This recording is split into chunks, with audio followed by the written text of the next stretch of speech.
मैत्रेय दादाश्री जी, एक अनुभव, एक दैविक मित्र जो हमारे साथ मित्र के रूप से जुड़ते हुए एक दोस्त की तरह इस जीवन की यात्रा में सही मार्गदर्शन करते हैं। उनकी उपस्थिति में हम अपने भीतर वो प्रेम, शांति और परम आनंद का अनुभव करते हैं जिसकी हमें बरसों से तलाश थी। हम अपने जीवन के हर पहलू को और बेहतर बना सके, इसलिए आध्यात्मिक और सामाजिक कार्यक्रम द्वारा मानवीय परिवर्तन का संदेश नए युग के नए सवेरे के लिए दे रहे हैं। खास आपको अपने ही ईश्वर के और करीब ले जाने, जीवन की पहेली सुलझाने, आपकी उन्नति के लिए, आपके भीतर के प्रश्नों का समाधान देने प्रस्तुत है मैत्री बोध, आपके परिवर्तन की पाठशाला।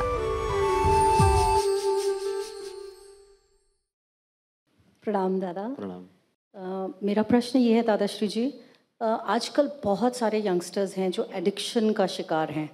अल्कोहल एडिक्शन है, ड्रग एडिक्शन है, इनफैक्ट इस टाइम की जो एडिक्शन है बहुत बड़ी वो है स्क्रीन एडिक्शन। तो जो मेरा प्रश्न है वो ये है कि ये जो एडिक्शन है, क्या ये हमारे भीतर जो संस्कार होते हैं ये वहाँ से उपजती है, ये उसका कारण क्या ये संस्कार हैं? और अगर हाँ, तो क्या आध्यात्मिक जो साधनाएं हैं वो इन संस्कारों को मिटा सकती हैं Dadashri ji? Yes yes. Bottom line जो है वो ये है कि एक एडिक्ट क्या कर सकता है अपनी एडिक्शन से बाहर आने के लिए? ये अच्छा प्रश्न है। अभी आप एक ड्रग एडिक्शन आपने कहा एंड देन स्क्रीन एडिक्शन भी कहा। इसमें इंडस्ट्री है, एक प्रॉपर एक बिजनेस है जो इसको प्रमोट करता है और सिस्टम में चल रहा है, वो ऑल ओवर द वर्ल्ड है।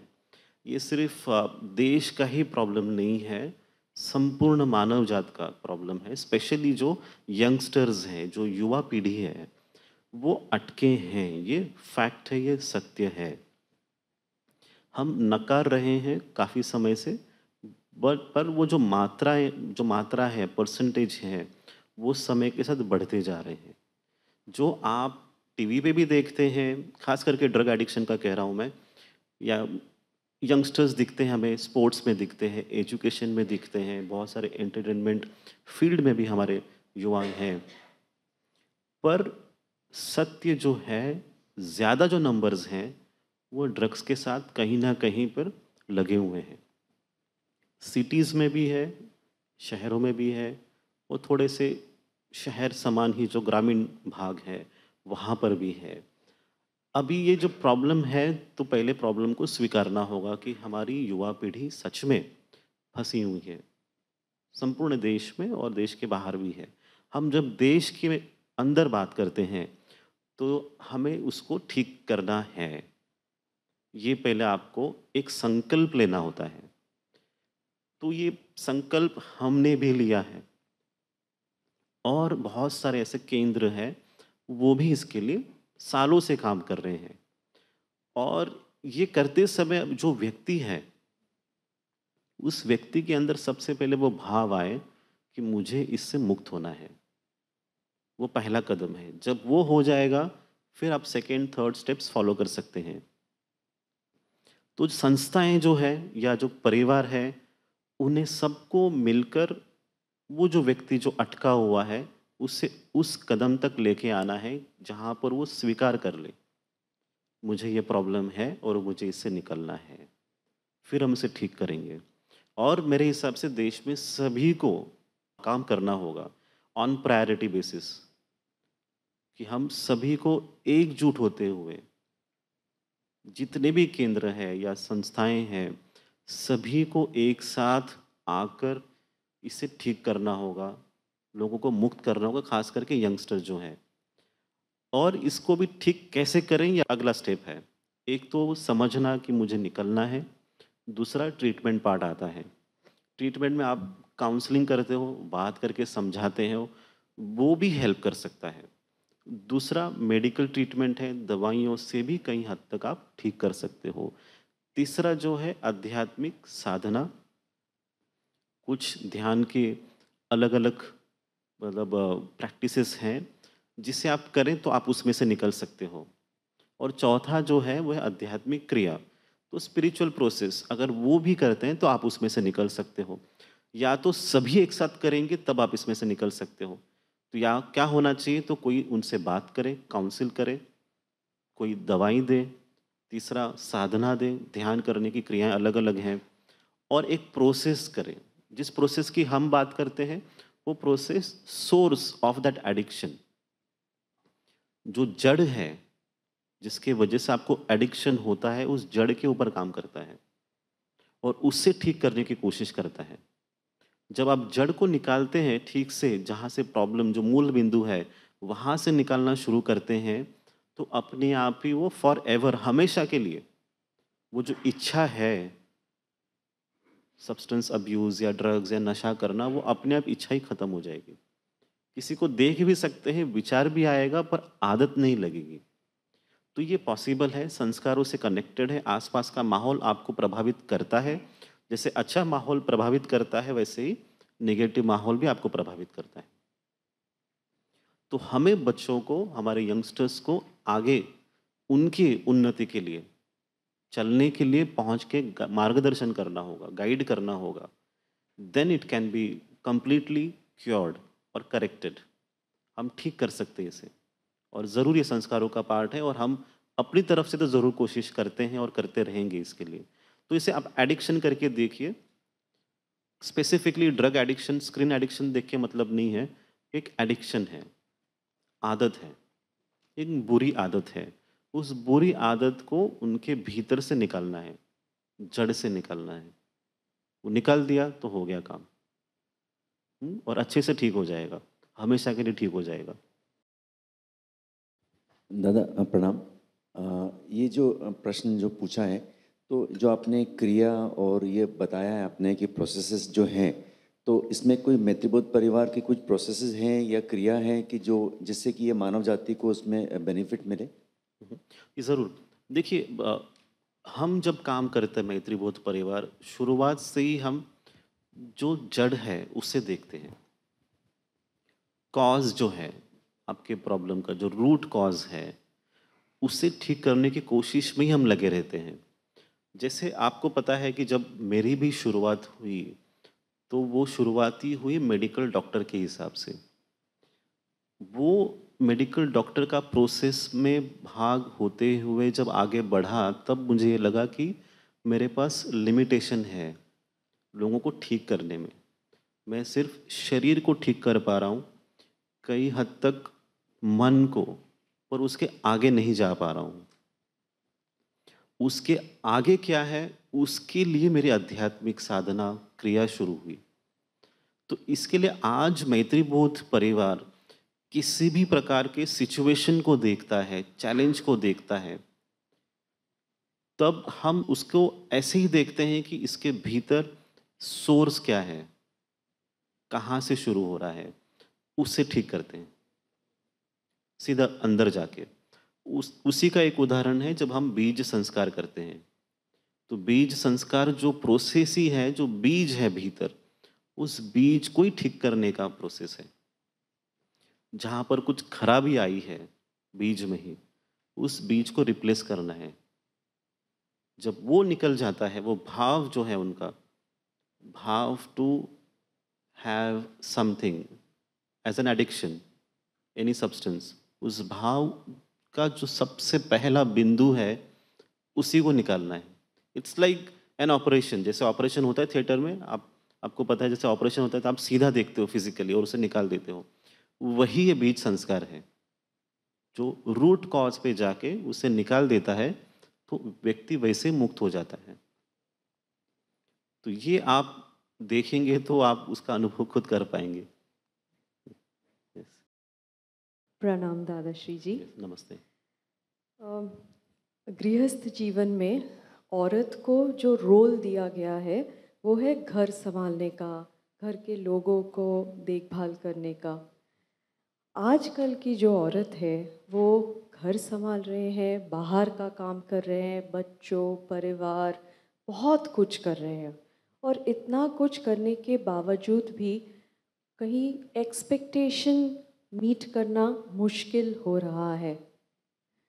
सबके लिए करते करते कहीं ना कहीं औरत अपने आप को खो दे रही है, अपने लिए कुछ नहीं कर पा रही है। So how can she prioritise herself and how can we meet expectations of the family? ये देखिए, आप जब एक महिला के तौर पे देखते हो, शुरुआत भी आपने ऐसे कहा कि आपको काम दिया गया है घर संभालने का, तो वो कौन है जिसने आपको ये काम दिया है? किसने आपको कहा कि आपको घर ही संभालना है? या आपको लगा इसलिए आप कर रहे हो, या आपकी माता या आपके जो रिश्तेदार, आप उनके घर में ये होते हुए देख रहे हो इसीलिए आप कर रहे हो? पर किसी ने ऐसा लिखा नहीं है कहीं पर कि आपको यही काम करना है। तो जो सुविधाजनक होता है उस तरह से ही समाज चलता है। तो आपके हिसाब से जो आपको सही लगता है वो करना चाहिए।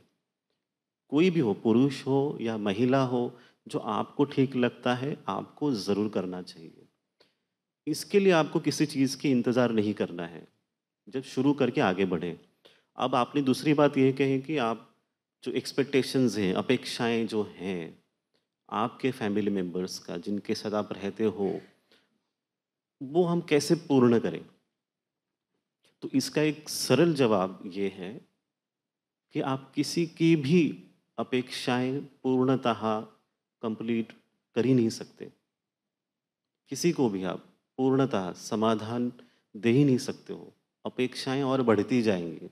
जैसे आप ईश्वर से भी प्रार्थना करते हो, एक इच्छा पूर्ण होती, फिर दूसरी इच्छा, दूसरी होती, तीसरी इच्छा। वैसे ही घर में ये ह्यूमन माइंड ऐसा ही, मानवीय मन। आप जितना देते रहोगे, सामने वाला व्यक्ति और मांगते रहेंगे। इसको अंत नहीं है। 50 साल की उम्र हो, 60 साल हो, 70 साल हो, आपके परिवार के मेंबर्स आपसे और मांगते ही रहेंगे। यहाँ पे पूर्ण विराम है ही नहीं। तो यहाँ पर आपको क्या करना चाहिए? जो आपसे बन पड़ता है वही करो आप। जितना आप अपनी तरफ से बेस्ट दे सकते हो वो आप कीजिए।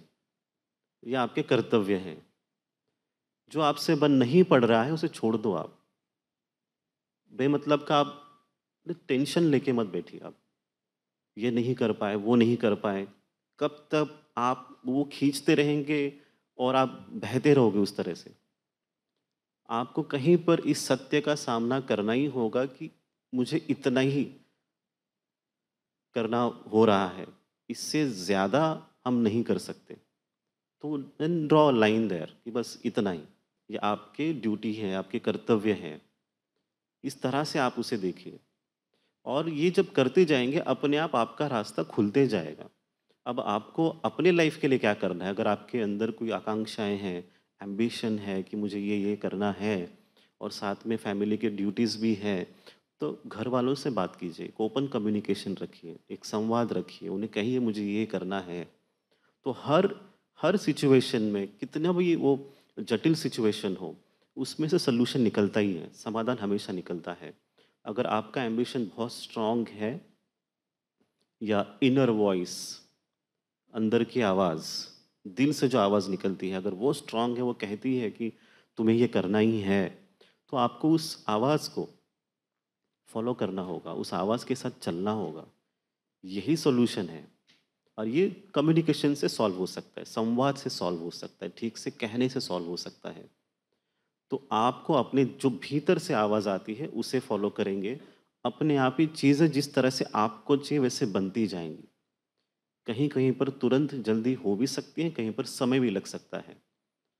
पर अपने ऊपर आपको ज़ोर ज़बरदस्ती नहीं करनी है। रोते नहीं बैठना है। यहाँ से आगे बढ़ने की कोशिश निरंतर करते रहना है। यही इसका समाधान है। यहीं से आप आगे बढ़ पाएंगे। ठीक है?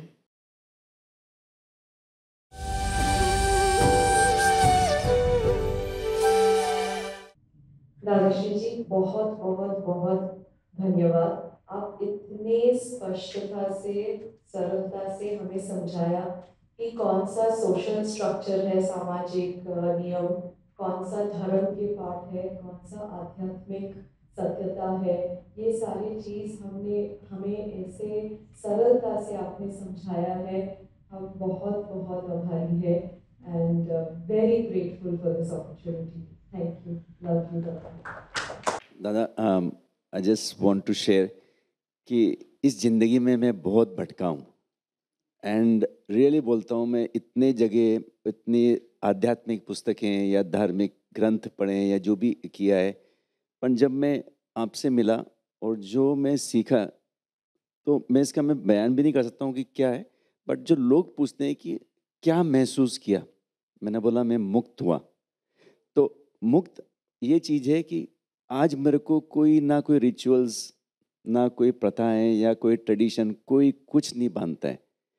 And the most important thing is कि आपने एक आदमी को ह्यूमन से ह्यूमन बीइंग बनाया है and the work is in progress. So and as a medical doctor ये था कि पहले हम जैसे पेशेंट्स को सिर्फ एक शरीर देखते थे, बट आज ये है कि उनको इंसान की तरह देखता हूँ और जो मैं एक रियली एक्सेप्ट करता हूँ। But it's all because of your guidance and the most important thing दादा, कि हर चीज़ जो आपने इतनी सुंदरता से, इतना सिंप्लिसिटी से बताया है ना, जो अपने मतलब हमारे पेरेंट्स को भी नहीं मालूम था, ना कोई पुस्तकों में था, ना कोई टीचर्स ने बताया ये क्लैरिटी, और ना कहीं कुछ था जो आपने किया। उसका जिंदगी भर and lifelong eternally grateful to you. प्रणाम। Thank you. मैत्रेय दादा श्री जी द्वारा स्थापित मैत्री बोध परिवार एक आध्यात्मिक और सामाजिक संस्था है जो परिवर्तन के द्वारा मानवीय चेतना के उत्थान के लिए निरंतर प्रयास कर रही है। ये एक मित्रों का परिवार है जो अपनी 3 स्तंभ प्रेम, परिवर्तन और निस्वार्थ सेवा से मनुष्य को अपनी उच्चतम अवस्था से जोड़ता है, उन्हें उनके परम सत्य से अवगत कराता है। अगर जीवन में कुछ सर्वोच्च है तो वो है दूसरों के लिए कुछ करने का आनंद। बदलेंगे आप तो बदलेगा देश की धारणा रखने वाले मैत्रेय दादा श्री जी के मार्गदर्शन में इस संस्था ने कई सामाजिक कार्य को अग्रसर किया है। अन्नदान अभियान, रक्तदान अभियान, महिला सशक्तिकरण की पहल, बूढ़ी और परित्यक्त गायों के लिए कामधेनु गोधाम का आश्रय, आने वाली पीढ़ी के लिए स्नेह संस्कार गुरुकुल द्वारा वैदिक और आधुनिक शिक्षा इत्यादि। यदि आप मैत्री बोध परिवार से जुड़ना चाहते हैं, आध्यात्मिक कार्यक्रम का लाभ लेना चाहते हैं या सामाजिक कार्य में योगदान देना चाहते हैं, तो आप बनिए मैत्री दूत। www.maitribodh.org/मैत्रीदूत वेबसाइट पर आज ही रजिस्टर करें। अन्य जानकारी के लिए हमारे हेल्पलाइन नंबर 8929707222 पर कॉल करें।